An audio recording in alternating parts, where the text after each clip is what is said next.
هنا في أحضان جبال القفقاس الشامخة على ارتفاعات تزيد أحيانا عن 4000 متر فوق سطح البحر، وفي ظلال جبل الألبرز الشامخ يعيش شعب عريق مع جياده الأسطورية. الشعب هم الجركس أو الشراكسة. ومع مرور فصل الصيف وحلول الخريف تتسلق الماشية أعلى فأعلى بحثا وراء العشب الأخضر، ولكن هنالك حدود لا يمكن للماشية اجتيازها، هي موطن الجياد العريقة، جياد القبرطاي التي تعيش على قمم الجبال. اصغوا لنا أيها الأخوة، اصغوا لنا نحن الشيوخ، فعند منتصف الليل ونحن حول النار الموقدة رأينا الجواد الأسود، أسود كالفحم، تنقرض الظلال في سواده، وفي عينيه نار تتلألأ تدعو فارس القبرطاي لامتطائه. إن أصل الشراكسة محاط بالغموض، ويعود إلى العصور الحجرية أو أساطير النارتيون، والدراسات العلمية والأكاديمية لا تزال تبحث عن هذا الأصل القديم من حضارات العالم.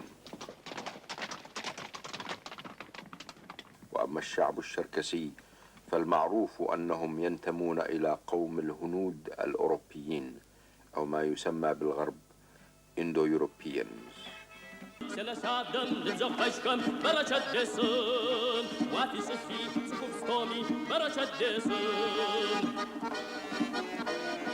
ولكنه هنا في الجبال حيث أصبح جواد القبرطاي. Sina se përkë I wawë I zo haqër dune dakërje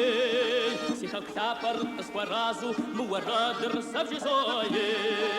Për shë se po gazo sjerë Afto gazo së vgjëzoje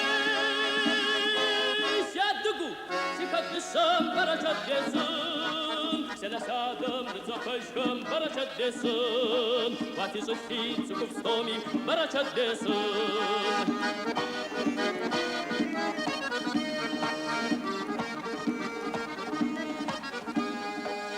ورادر زيقور قابزن ازدب آتي فقزويي كم فتيتني وفهمتني بورادر زغاتي فرشلا سفو غاز سير أفضفات سجزاري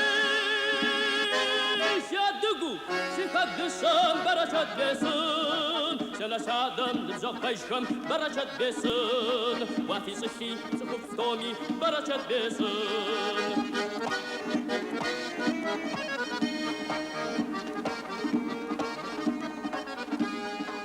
سسينا خور فغشاوة دوني مغاتكو سدو غاغري شب سمياقا شب غشاوة يجي مازم سسو داغي